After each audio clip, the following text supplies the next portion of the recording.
So today, mag-answer tayo ng isang service type question. Magsimula step 1 to step 5. Step 1, identify the financial transaction. Step 2, prepare a journal entry. Step 3, record journal entries in the general ledger. Step 4, prepare and review the trial balance. And step 5, make adjusting journal entries. So, ito yung given na problem. On May 1, Maria Concepcion Jennifer Perez Manalo is a social entrepreneur from the South. She is into a lot of interesting causes. Her fine taste is preeminent such that she is considered an authority in planning weddings. Upon the advice and prodding of an esteemed colleague, Bendelin Nadicho, Perez Manalo decided to organize her wedding consultancy. She invested 250,000 into this entity. So, ang mangyayari dyan is, ang analysis natin for that is asset increase and owner's equity increase. So, ang analysis natin for May 1 is asset increase and owner's equity increase. Ang rule natin dyan is increases in assets are recorded by debits and increases in owner's equity are recorded by credits. So, pag assets, lalagay natin siya sa debit and then yung owner's equity daw sa credit. So, ang magiging entry natin dyan is increase in assets is recorded by a debit to cash. Increase in owner's equity is recorded by a debit to Perez Manalo Capital. So, pag ilalagay na natin siya dito sa journal entry natin, ito ang kakalabasan niya. Cash, 250,000 debit. Perez Manalo Capital, 250,000 credit. So, next na problem tayo. Another one, May 1, rented office space and paid 2 months rent in advance for 8,000 pesos. So, ang analysis naman natin dito is asset increase, asset decrease. So, ang rule natin dyan is increases in assets are recorded by debits, decreases in assets are recorded by credits. Bale, ang magiging entry natin dyan is prepaid rent, debit, and then cash to credit. So, ito na. Prepaid rent, 8,000 debit, cash, 8,000 credit. Next one. May 2. Maria Concepcion Jennifer Perez Manalo issued a promissory note for a 210,000 loan from Metrobank. This availment will be used for the acquisition of a service vehicle. The note carries a 20% interest per annum. The arrangement with the bank is that both the interest and the principal are payable in full 1 year. So, ang analysis natin for that is asset increase and liability increase. For the rule, increases in assets are recorded by debits and increases in liabilities are recorded by credit. So, ang entry natin dyan is increases in assets are recorded by debits, increases in liabilities are recorded by credits. Kaya, ang ilalagay natin dyan is cash, debit, and then notes payable, credit. Ito ang kalabasan niya pag i-journal entry natin siya. Cash, 210,000 debit, notes payable, 200,000 credit. May 2 again. Hired an office assistant and account executive each with a 7,800 pesos monthly salary, or each is to receive 300 pesos per day for the 26-day work month. So, at this point, there is no necessary entry for this. So, let's move on to the next one, which is May 4. May 4, acquired service vehicle for 420,000. So, na-forgot lang yung peso sign. So, misunderstood na lang. Ang analysis natin for that is asset increase and asset decrease. Ang rule natin, increases in assets are recorded by debit and decreases by credit. Ang entry natin dyan is service vehicle to debit and then cash to credit. Pag ilalagay natin siya, service vehicle, 420,000 debit, cash, 420,000 credit. So, next tayo, May 4 again. Paid Prudential Guarantee and Assurance Incorporated by 14,000 for a 1-year comprehensive insurance coverage on the service vehicle. So, for the analysis, an asset increase, another asset decrease. Rule, increases in assets are recorded by debits, decreases in assets are recorded by credit. Ang entry natin is prepaid insurance debit and cash to credit. So, yung 14,000 na prepaid insurance debit, 14,000 cash credit. Next,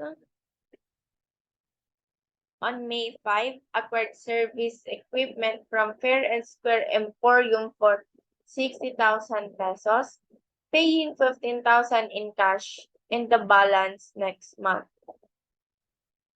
Sabi dito, ang analysis natin dyan, assets increase, asset decrease, liability increase. For the rule, increases in assets are recorded by debit, decreases in assets are recorded by credit, increases in liability are recorded by credit. So, ang magiging entry natin dyan is dalawang credit and then isang debit, which is yung debit is yung office equipment and then yung credit is cash and accounts payable. Ba't nagkaroon ng accounts payable? Kasi nakalagay dito sa problem na balance next month. So, bale, may remaining pa na 45,000. Kaya 45,000 kasi 60,000 yung na-acquire and then 15,000 pa lang yung binayaran in cash. Kaya 60,000 minus 15,000 is 45. So, ang entry natin dyan is office equipment 60,000 debit, cash 15,000 credit, and then accounts payable 45 credit. So, same lang yan. 15,000, 45,000 equals 60. So, next, May 8. Purchase supplies on credits for 18,000 pesos from San Jose Merchandising. Analysis. Asset increase, liability increase. Rule. Increases in assets are recorded by debit. Increases in liabilities are recorded by credit. Ang entry natin dyan is supply daw kasi nag-purchase siya ng supply na 18,000. So, bale, ang entry natin, 18,000 debited. Ang account title natin dyan is yung supply. Again, 18,000 debit. Accounts payable, 18,000 credit. Kaya, nilagay natin accounts payable kasi credit siya. Pag credit natin, accounts payable kasi on account. So, iba pa dito yung note. May ma-identify naman yan if nakalagay siya sa problem. So, next, May 9. Paid San Jose Merchandising 10,000 of the amount owed. Ang analysis natin dyan is asset decrease, liability decrease. Rule, decreases in assets are recorded by credits. Decreases in liabilities are recorded by debits. Ang magiging entry natin dyan is accounts payable to debit, cash into credit. So, ito na yun. Accounts payable, 10,000 debit, cash, 10,000 credit. Next, May 10. Coordinated and finalized simple bridal arrangements for 3 couples and collected fees of 8,800 per couple. Services include prospecting and selecting the church and reception location.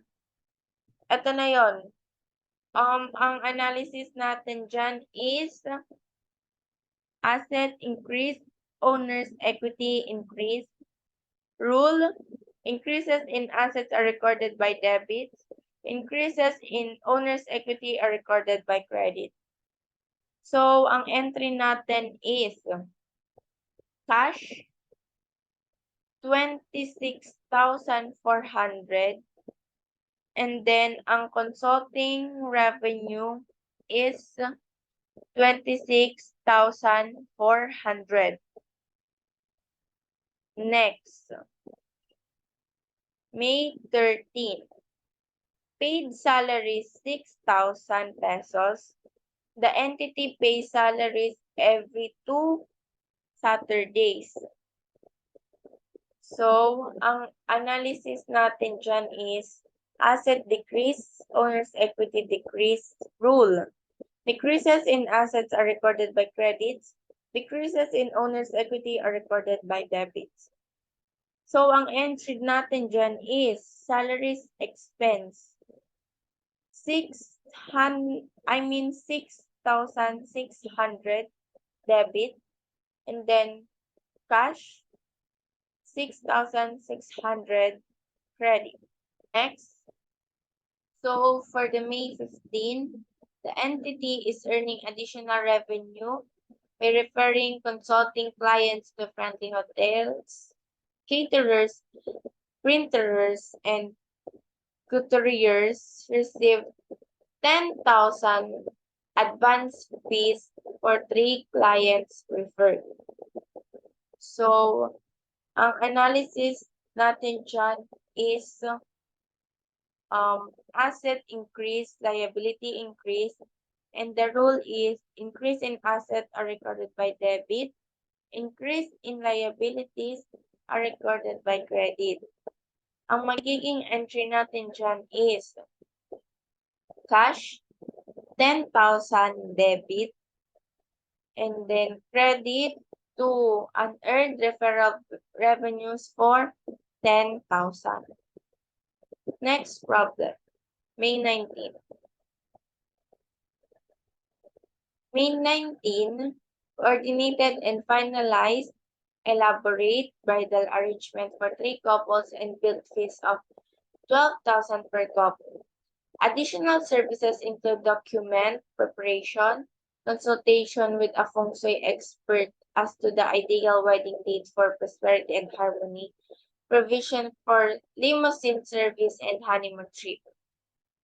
For the analysis, increase asset, increase owner's equity.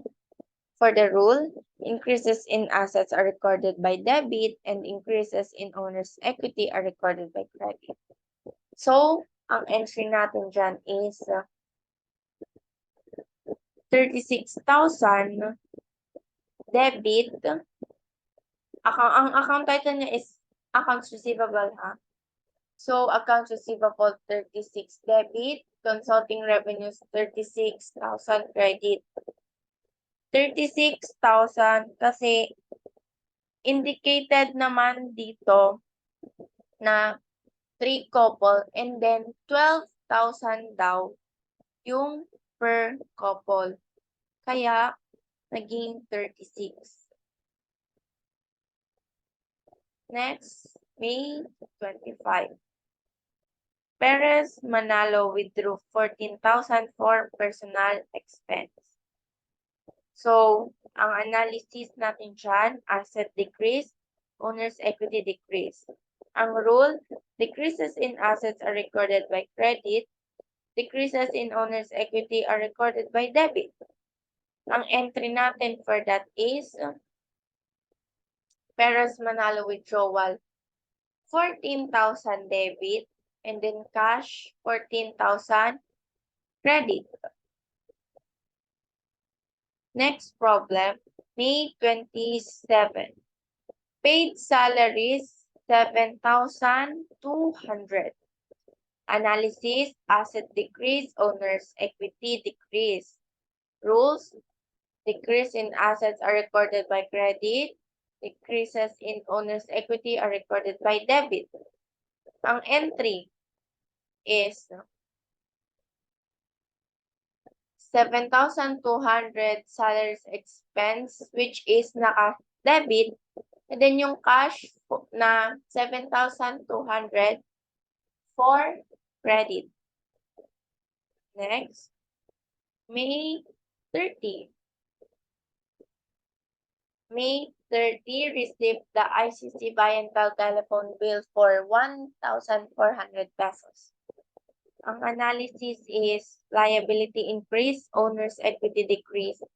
And the rule is increases in liabilities are recorded by credit and decreases in owner's equity are recorded by debit. So, ang entry natin dyan is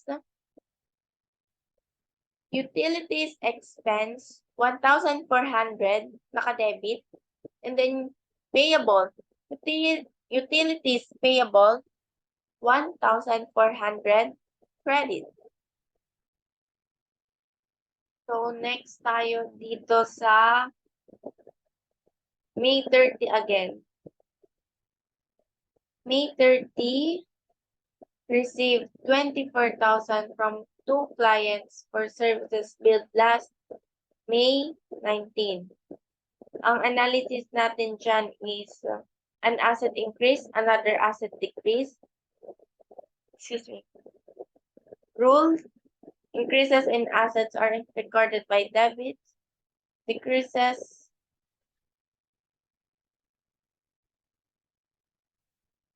so next tayo, May 30, received 24,000 from 2 clients for services billed last May 19. So ang analysis natin for that is an asset increase, another asset decrease. For the rule, increases in asset are recorded by debit and decreases as recorded by credit. For the entry, cash, 24,000 debit, and then 24,000 accounts receivable, naka-credit. Next, May 31. Settled the electricity bill of 3,000 pesos for the month. So, ang analysis natin dito is asset decrease, owner's equity decrease. For the rule, decreases in assets are recorded by credit and decreases in owner's equity are recorded by debit. Ang entry natin is utility expense, 3,000 debit, and then cash, 3,000 credit. After nating ma-journalize, magsimula sa pinakaunang given date ng transaction, ito-total natin yung magsimula sa debit and then credit. dapat ang kakalabasan niya is the same lang sa debit and credit para masabi natin na balance or tama yung journal entry natin. So, dito na tayo, step 3, record journal entries in the general ledger. Pag nandito na tayo sa general ledger, mas better kung ihiwalay natin ang assets, sa liabilities, sa equity, sa revenue, and withdrawals para mas madali nating ma-identify yung mga accounts. So, for the asset is yung cash, service vehicle, office equipment, supplies, accounts receivable, prepaid rent, and prepaid insurance. For the liability, notes payable, accounts payable, utilities payable. So, pag sa payable, pag liability, more on payable. Equity is for capital. Revenue din. The consulting revenue and unearned referral revenue. And for the withdrawals, withdrawal ng owner. So, let's start sa cash. Sa left side, dito nakakalagay yung mga debit. And then sa right side is yung sa credit. So, bale, nilagay ko na dito yung mga amount and then yung dates. So, bale, para ma-clarify lang, let's see kung tama ba yung ginawa natin. Ginawa ko. So, on May 1 cash, 250,000 naka-debit. Ito siya. May 1 again, naka-debit 8,000. Ito na siya. Cash, 210,000. Debit. Ito na. And then, cash again. Credit, 420,000.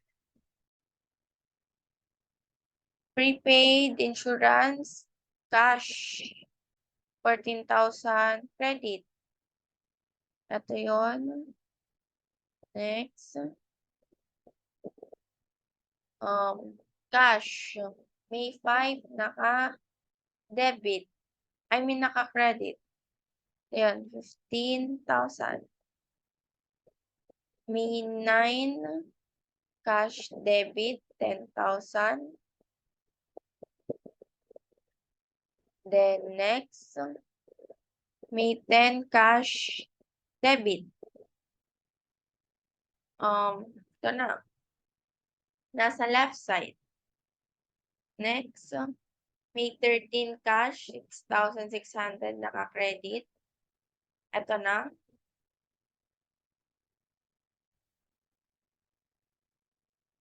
So, next is may 13 cash, 6,600 naka-credit. Ito. May 15 cash, naka-debit, 10,000. Ito. Next is May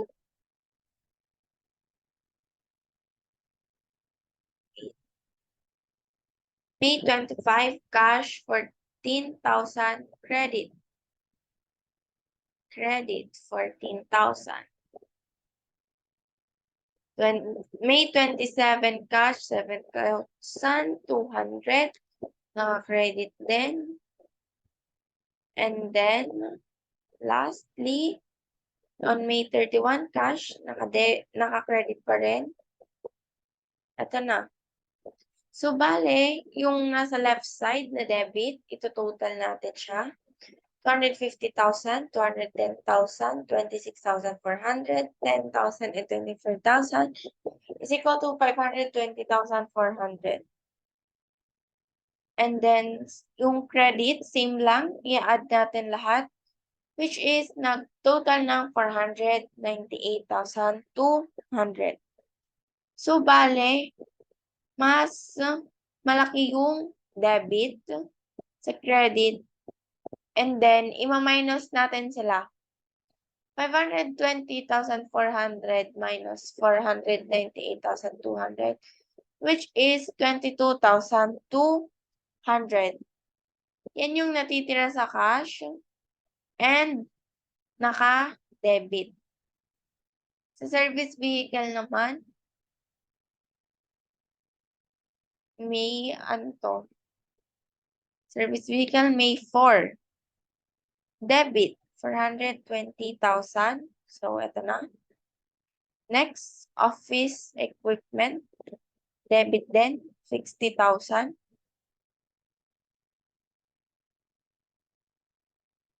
Ito, debit, 60,000. Next, supplies. Supplies, May 8, 18,000, debit. Next, accounts receivable. May 19. May 19, 36,000 accounts receivable debit. Ito na. And then next is accounts receivable on May 30, 24,000. Naka-credit. So, bale, 36,000 minus 24,000, 12,000. Kaya nag-arrive tayo sa ganito. So, bale, kung saan yung amount na malaki, doon natin siya ilalagay. Kumbaga, pag mas malaki yung debit side, so, sa debit side tayo. Pag mas malaki naman yung sa credit side tayo. Depende siya sa kung saan indicated sa pagkakalagay natin dito sa journal entry. Susundin natin pag naka-debit, edi sa debit din natin ilalagay. So, pag sa credit din natin ilalagay. Next, prepaid rent. May 1. Prepaid rent, debit, 8,000. And then, for the prepaid insurance, 14,000.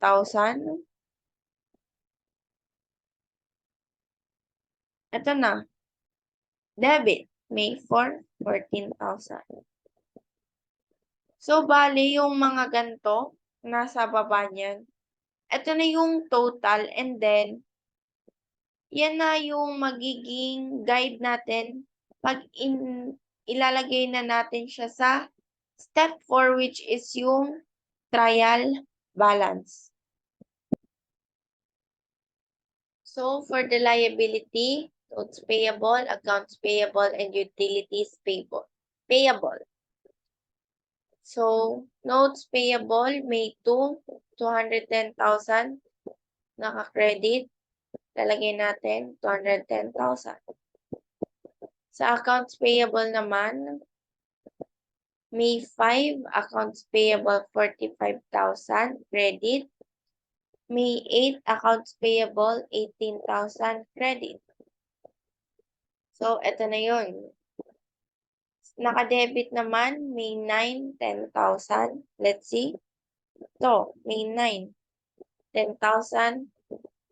Debit. Then next, utilities payable, May 30, for 1,400. Ito yun.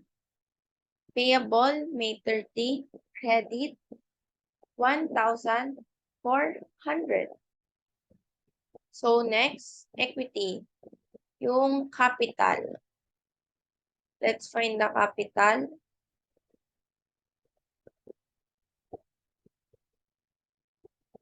May 1.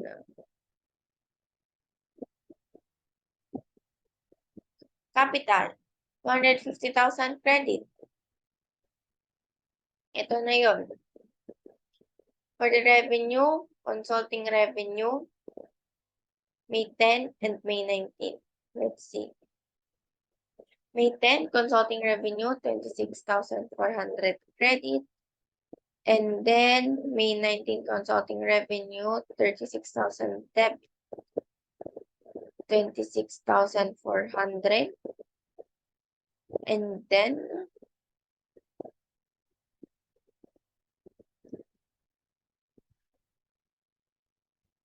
36,000.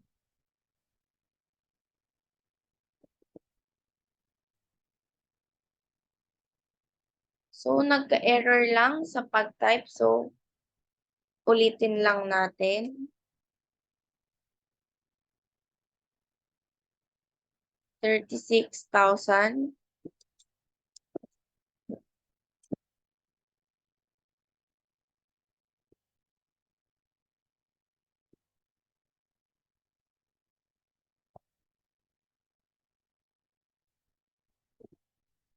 So, 26. Let's see kung tama. Calculator natin. 26,400 plus 36,000 is equal to 62,400. So, basically, nag-error lang sa pagkakatype. And I'm sorry for that. So, let's come now to unearned referral revenue. Nakalagay dito is May 15. Hanapin natin. Ito. Unearned referral revenue, May 15, 10,000 credit. So, tama naman siya. Let's come now to withdrawals. Nakalagay dito, May 25. So, let's find May 25. Ito, withdrawals, 14,000 debit. Naka-debit naman siya. And then next is May 31.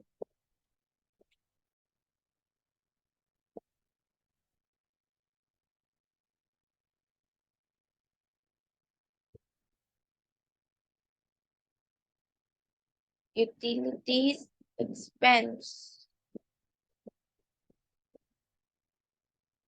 Here, 3,000 debit. Next is salaries expense. So, May 27, salaries expense, 7,200 debit. Ito yun. Tapos,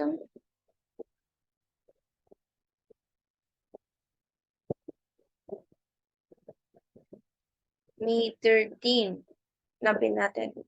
Ito, salaries expense, 6,600 debit. So, ayan.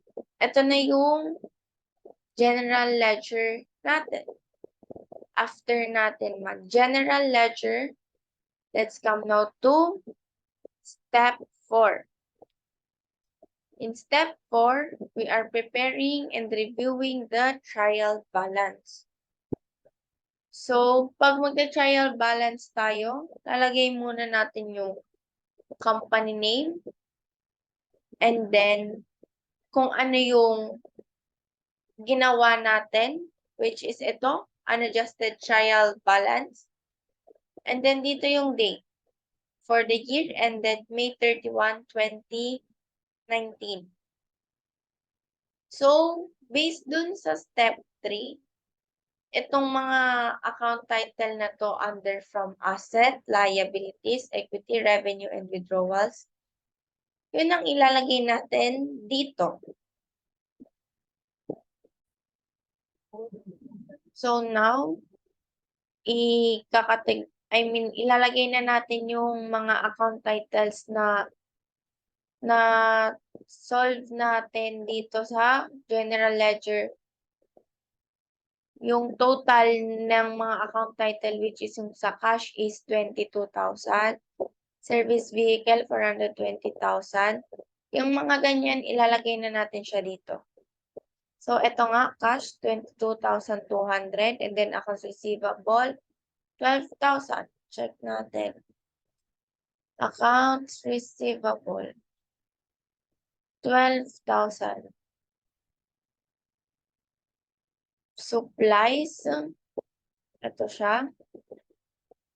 18,000. Prepaid rent, 8,000. Adjust ko lang. Ito yun. So, next. Prepaid insurance, 14,400. Ito din yun.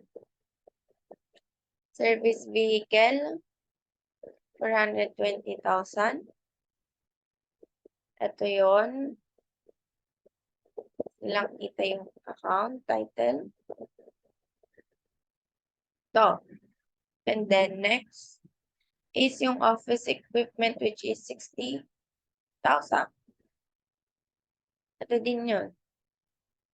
So, bale, ang uunahin pala natin is dapat yung assets and then susunod yung liability tsaka yung owner's equity, capital, yung revenue, withdrawals, and expenses.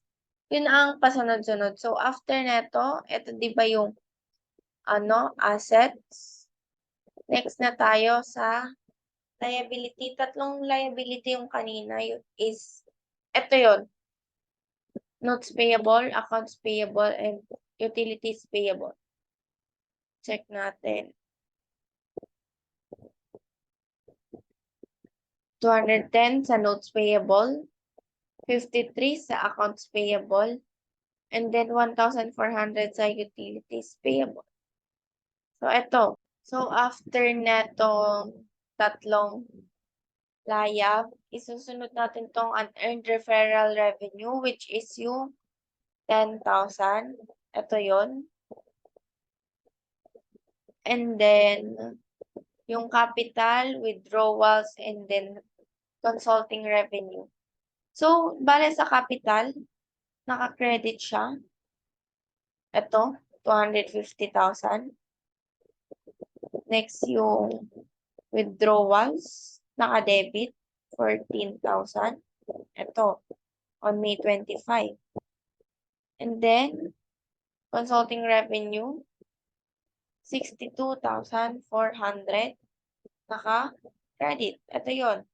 Inad yung 26,436.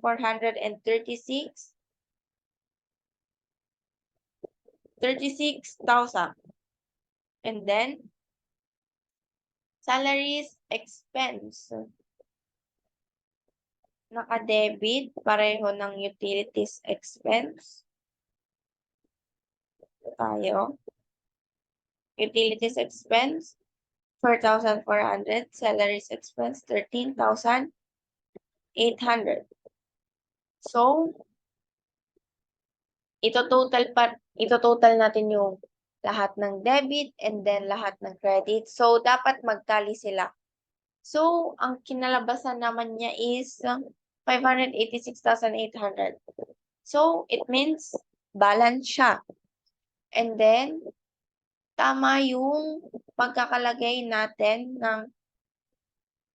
nung amount sa credit and debit. Next, after natin neto sa unadjusted, syempre pupunta tayong step 5, which is yung adjusting journal entries. So, magkakaroon tayo ng 1, 2, 3, 4, 5, 6, 7, 8 na adjustments. So, for the first adjustment, letter A, weddings are paid 8,000 or 2 months rent in advance. So, ang magiging natin dyan is kung expiration for 1 month's rent ang gagawin natin. So, ito yung solution dyan.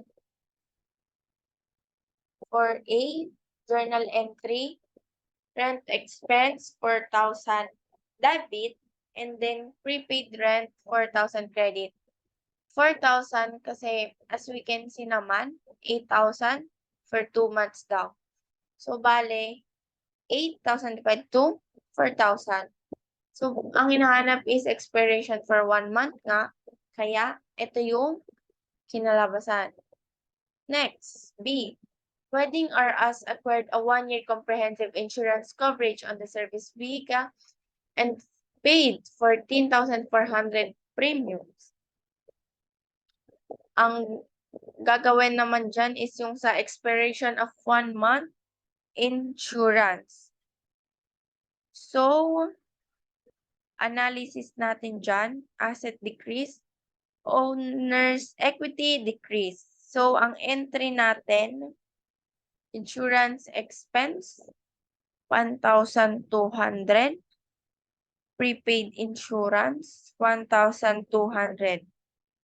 The prepaid insurance account has a balance of 13,200. And nung May 4, may prepayment of 14,400 less 1,200. The insurance expense reflect the expired cost of 1,200 for the month. As a matter of a company policy, the period May 4 to 31 is considered a month. So, ito yung journal entry natin, adjusting journal entry natin sa B. Next. Wedding or as purchase supplies, 18,000. During the month, the entity used supplies by the process of performing services for clients. There is no need to account for these supplies every day since the financial statements will not be prepared until the end of the month. At the end of accounting period, Perez Manalo makes a careful physical inventory of the supplies. The inventory count showed that supplies costing 15,000 pesos are still on hand. So, yung dito is yung consumption of supply. Yung entry natin dito is decrease in owner's equity is recorded by a debit to supplies expense and decrease in asset is recorded by a credit to supplies. So, the asset account supplies now reflect the adjusted amount of 15,000. 18,000 less 3,000. In addition, the amount of supplies expense during the accounting period reflected as 3,000. Kinalabasan niya is 3,000 kasi yung 18,000 plus etong 15. Etong 15 daw kasi still on hand. So, bale, i-minus natin to dito. Kaya, naging 3,000. Next, D. Suppose that wedding or as estimated that the service vehicle, which was bought on May 4, will last for 7 years. 84 months was acquired on May 5, will have a useful life of 5 years, 60 months, and will be worth less at that time. So, sa adjusting din natin, ang transaction niya is recording depreciation expense. Ang entry natin dito is owner's equity is decreased by debit to depreciation expense service vehicle and asset are decreased by credits to contra asset accounts accumulated depreciation service vehicle. So, debit depreciation expense service vehicle for 4,000 and then accumulated depreciation service vehicle credit for 4,000. Dito naman sa office equipment, same lang siya. Debit natin yung depreciation expense, 4,000 din. And then sa accumulated depreciation office equipment, 4,000 din. Next is dito sa May 15. Wedding or us received 10,000 as an advance payment for referrals made. Assume that by the end of the month, one of the three couples referred has already taken their marriage vows, and as a result, the amount of 4,000 pertaining to the referred event has been realized. So, the journal entry is unearned referral revenue, 4,000 debit, and then 4,000 referral revenue, naka-credit. The liability account unearned referral revenues reflect the referral revenues still to be earned. The referral revenues account reflects the amount of referrals already completed and considered as revenues during the month, which is yung 4,000.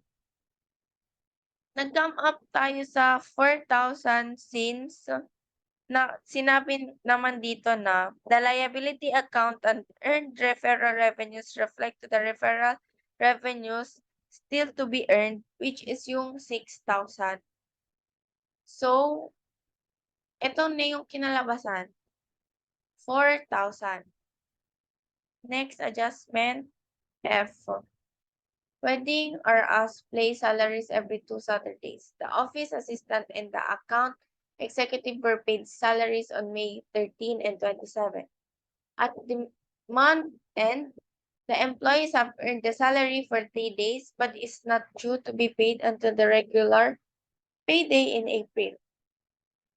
The salary for these 3 days is rightfully an expense for May, and the liability should reflect that the entity owes the employees salaries for those days.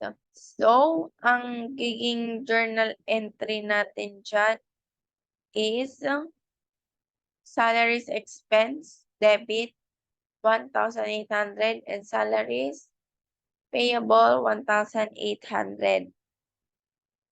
The office assistant and the executive were paid salaries on May 13 and 27.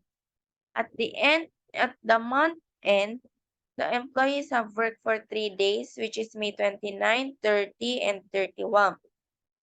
Beyond the last day period, the employees have earned the salaries for these days, but it is not due to be paid until the regular payday in April. The salary for these 3 days is rightfully an expense for May, and the liability should reflect that the entity owes the employees salaries for those days.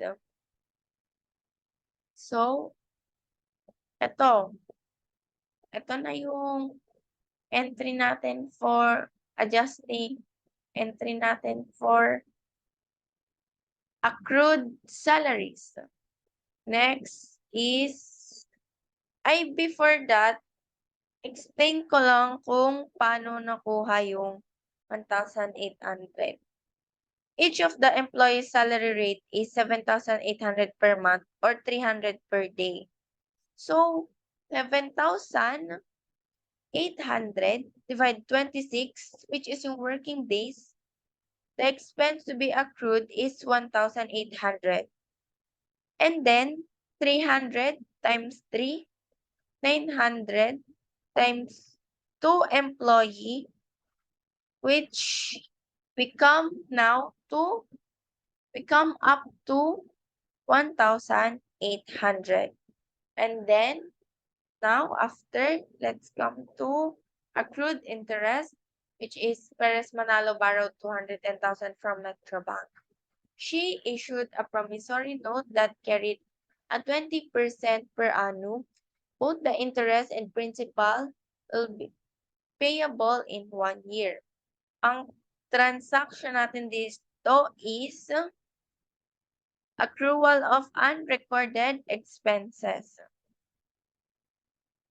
So, interest rates are expressed at annual rates. So, if interest is being calculated for less than a year, the calculation must express time as a portion of a year.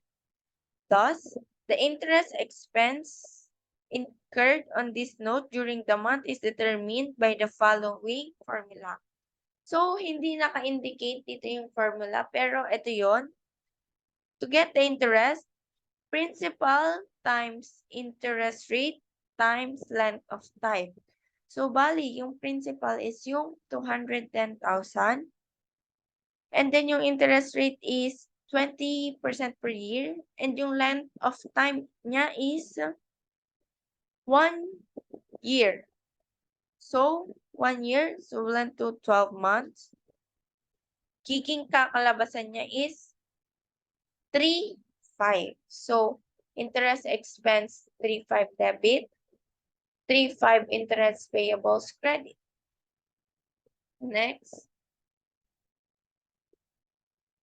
Age. Age is accrued consulting revenue. Suppose that wedding or as agreed to arrange a rush but simple civil wedding for a madly in love couple in the afternoon of May 31. The entity intended to charge fees of 5,300 for the services which is earned but not unbilled. So, sa transaction na to, accrual of unrecorded revenue and the analysis is assets increase, owner's equity increase. Ang entry natin is increase in asset is recorded by a debit to account receivable and increase in owner equity as credit to consulting revenue. So, accounts receivable, 5,300 debit. Then consulting revenue, 5,300 credit. And aayusin natin siya after natin ma-adjust. Ilalagay na natin siya sa table para maayos. So, yung una, rent expense, 4,000 debit, prepaid rent, 4,000 credit. B, insurance expense, 1,200 debit, and prepaid insurance, 1,200 credit. 3,000 supplies expense debit, 3,000 supplies, naka-credit.